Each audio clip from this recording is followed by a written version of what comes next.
How I train loose leash walking in 15 minutes. Before you begin, make sure your dog is conditioned.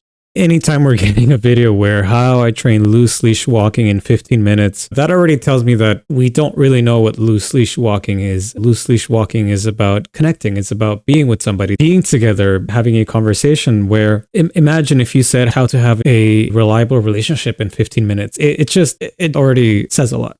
To the equipment you're using. You're going to apply directional pressure on the leash, then release the pressure, mark an award once they give in. And also the word pressure, that's also saying a lot. I can't tell very clearly, but I believe the dog is wearing a prong collar, a pinch collar, which is very commonly used with aversive or balance trainers. They feel as though you need to make a dog feel uncomfortable in order for them to know what not to do. But there's really no need for that when it comes to dog training or having a relationship with a dog or anyone. There's no need to apply pressure, tension. You just want to show them what you do want more of, and naturally they're going to want to do just that.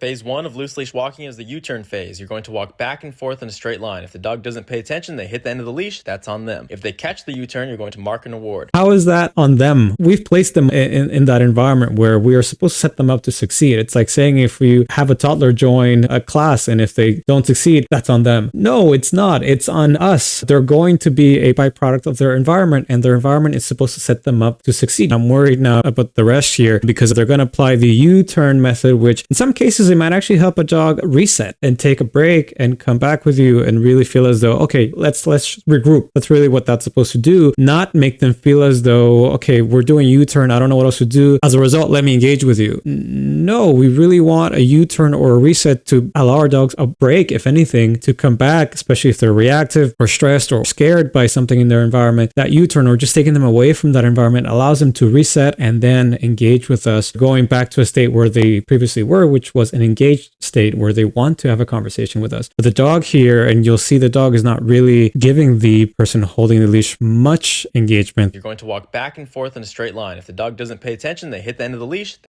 Yeah, see, if the dog doesn't pay attention, the dog should already be engaging with you. If you're having to do something that in a way forces them to pay attention, something's going on there that we need to tackle. Either we're not in the right environment, the dog is disengaged, distracted, stressed, unsure, and we need to work on those things first so the dog is then going to have an easier time wanting to engage with us, wanting to communicate with us, and we can then respond to that, which can create a conversation. If they catch the U-turn, you're going to mark an award. We're beginning to change the mindset of the dog. Phase 2 of loose leash walking is sporadic walking. You're going to change your pace and your direction abruptly. If they pay attention, mark an award. If they don't pay attention, again, we're almost forcing the dog to engage, and you see the dog there, he is slowing down, he's stopping. He did it before when they were doing the U-turn as well. The dog is staying back almost as to give themselves a moment to try to understand what is going on, what's happening, because they want to get information. They want to know, what are we doing? So the dog is trying to start a conversation, but the person holding the leash is just walking. So it's not really giving much of a chance to, oh, okay, we're doing that. Oh, okay, we're doing this, without really, hey, what are we doing together? It's, I just have to follow you, but is it following out of, I have no choice because I'm attached to you? Or is it that, no, I want to engage with you and thus I want to follow you and be with you?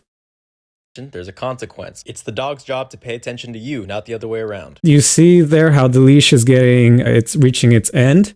That's again because the dog is staying back. The dog is actually wanting to avoid this. I can bet you that dog wants out, and you see there exactly how that dog is trying to achieve. It's the dog's job to pay. Just looking away, like, where is my out? How can I avoid this? How can I put an end to this? Because it doesn't feel good. And the person holding leash, and I guess recording this or doing the voiceover of this video, used the word disruptor, or I think at least, let me play this back, when he said that we're gonna make sudden movements and move around. Again, it's to keep the dog guessing, not to keep the dog engaged, but because the dog is on a leash, he has to find some way to engage to get information and figure out what's going on. If they catch the U-turn, you're going to mark an award. We're beginning to change the mindset of the dog. Phase 2 of loose leash walking is sporadic walking. You're going to change your pace and your direction abruptly. Yes, sporadic. What kind of relationship do you want where that's the motivator for what you do? No, it just doesn't make sense. If they don't pay attention, there's a consequence. There, you see the dog is stopping, and it almost looks like the dog is actually wanting to engage, but if the dog wanted to engage more, they would keep walking. And that's the goal here, but not being achieved. And even if they do, it's because the dog is on leash, not because the dog wants to follow. With a loose leash exercise, you have the dog on leash for safety more than to get them to do something. And here, the disruptor, the sporadic movements, the U-turns are to get the dog to engage, but the dog is not choosing to. And you'll see it here again, the dog is staying back. It's the dog's job to pay attention to you, not the other way around. It's not the dog's job to pay attention to you. It's both of your jobs to engage and want to feel good with each other. And it starts on us. We chose to put the dog there. We chose to present this environment to the dog. We chose when, we chose how. The most they can do is what the dog was doing there, which is try to stop as a way to communicate, hey, I don't really understand what's going on. But clearly the person's just walking on and not hearing that. So there's no conversation. Therefore, it's hard to have an actual loose leash walking experience where we feel loose and relaxed and actually with each other, as opposed to one moves on and the other just has to figure out how to catch up. Loose leash walking is to punish the pulling. If the dog feels the pressure and intentionally braces into it, you create slack, then pop on the leash. Oh, The no, I level of can't. pressure That's... The dog was smelling. Maybe at the most, keep walking like he was doing earlier to get the dog to realize, oh, we're not smelling anymore. The pause is over. We're moving on. Okay. But this, it's not needed. It's not acceptable. It's not okay. It's not making the dog go, oh, sorry, I forgot to be with you. Rather, oh, okay, we're going. I have no choice. And it doesn't feel good. Dog training, raising a dog, any relationship, it's about making the choice, having the consent, the comfort to actually want to be with you and do things with you unconditionally. And that's the beauty of dogs. They're already there. If we just open the doors and allow it for them to choose and set them up for success in environments where they can choose and feel good choosing, they will. But this is not that. Started off with pressure and tension. Now there's correction. Now there's force. It's just not a positive experience. you use is going to be dependent on the sensitivity levels of the dog and the levels of the competing motivator. The biggest mistake people make in phase 3 is they never actually punish the pulling. They pussyfoot around.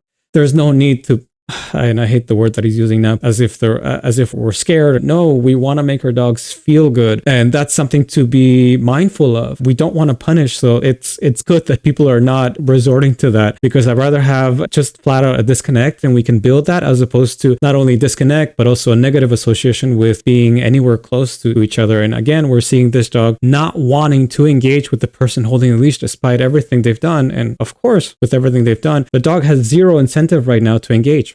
Corrections because they feel good about it emotionally. In the loose leash walking, the dog has a lot of freedom. They're allowed to be in front, behind, right, left, looking, sniffing. It doesn't matter. The only rule is they must not pull, which means I'm in their head. Like and follow for more tips. Okay, we'll leave it at that.